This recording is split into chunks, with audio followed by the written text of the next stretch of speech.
नमस्कार, ये आकाशवाणी शिमला है। अब आप प्रभा शर्मा से प्रादेशिक समाचार सुनिए। प्रधानमंत्री नरेंद्र मोदी ने अपने दूसरे कार्यकाल का पहला वर्ष पूरा होने पर देशवासियों को पत्र लिखा है। प्रधानमंत्री ने पत्र में कोविड-19 महामारी से निपटने में देश का संकल्प व्यक्त किया है। प्रधानमंत्री ने कहा है कि जहां भारत देशवासियों की उम्मीदों और आकांक्षाओं को पूरा करने की दिशा में तीव्र गति से आगे बढ़ रहा है, वहीं वैश्विक महामारी कोरोना ने भी हमारे देश को अपनी चपेट में लिया है। प्रधानमंत्री ने कहा कि लोगों को ये आशंका थी कि भारत कोरोना के असर से विश्व के लिए एक समस्या बन जाएगा, लेकिन आज अपने विश्वास और लचीलेपन से देश के लोगों ने विश्व का नजरिया बदल दिया है। प्रधानमंत्री ने कहा कि जनता ने ये साबित किया है कि भारतीयों की सामूहिक शक्ति और क्षमता विश्व के ताकतवर और संपन्न देशों की तुलना में कहीं अधिक है।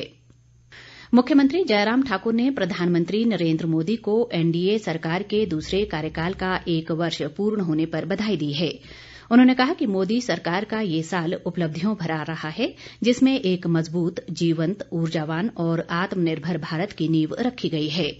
जयराम ठाकुर ने कहा कि इस दौरान सरकार ने अयोध्या में राम मंदिर निर्माण का मार्ग प्रशस्त करने, अनुच्छेद 370 को खत्म करने, नागरिकता संशोधन अधिनियम और 3 तलाक को अपराध घोषित करने जैसे कई ऐतिहासिक निर्णय लिए हैं।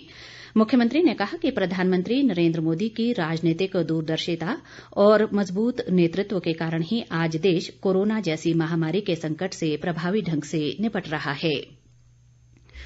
केंद्रीय वित्त व कॉरपोरेट मामले राज्य मंत्री अनुराग ठाकुर ने कहा है कि प्रधानमंत्री नरेंद्र मोदी के नेतृत्व में एनडीए सरकार के दूसरे कार्यकाल का 1 साल सुधारों और उपलब्धियों भरा रहा है। उन्होंने कहा कि इस दौरान अनेक ऐतिहासिक फैसले लिए गए, जिनमें से कई फैसले ऐसे हैं जो पिछले 70 सालों में राजनीतिक अस्थिरता, इच्छा शक्ति की कमी या तुष्टिकरण की राजनीति को देखते हुए नहीं लिए गए थे। अनुराग ठाकुर ने कहा कि वैश्विक आर्थिक मंदी के दौर के बीच वैश्विक महामारी कोविड-19 से जहां दुनिया के कई देशों की आर्थिक स्थिति डगमगा गई है, वहीं देश के गरीब, किसान, छोटे उद्यमियों के लिए 20 लाख करोड़ रुपए का पैकेज देने के साथ प्रधानमंत्री ने राष्ट्रीय आत्मनिर्भरता का अचूक मंत्र दिया है। उन्होंने देश को सशक्त, समर्थ व निर्णायक सरकार देने के लिए प्रधानमंत्री नरेंद्र मोदी का आभार जताया है। इस बीच प्रदेश कांग्रेस ने केंद्र की एनडीए सरकार के दूसरे कार्यकाल का 1 वर्ष पूरा होने पर केंद्र सरकार को आड़े हाथ लिया है। पार्टी के प्रदेश अध्यक्ष कुलदीप राठौर ने कहा कि बीते 6 सालों में देश को भारी आर्थिक व सामाजिक क्षति उठानी पड़ी है। उन्होंने कहा कि मोदी सरकार ने जनता से बड़े बड़े वादे किए, लेकिन जनता की उम्मीदों पर ये सरकार खरी नहीं उतर पाई। राठौर ने कहा कि आज समाज धर्म के नाम पर विघटन की ओर जा रहा है।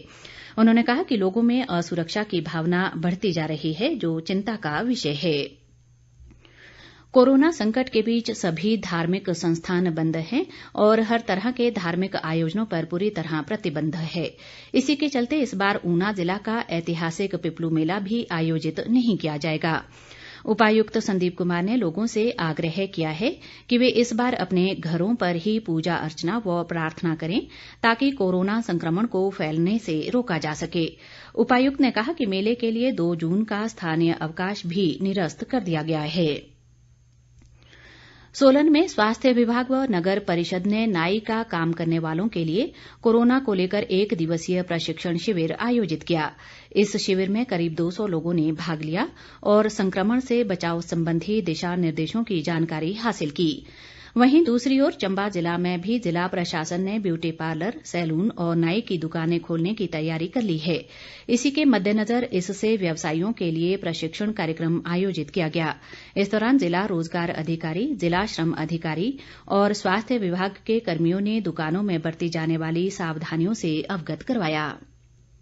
सिरमौर जिला में लॉकडाउन के दौरान सरकारी एजेंसियों द्वारा स्ट्रॉबेरी की खरीद से स्ट्रॉबेरी उत्पादकों को राहत मिली है।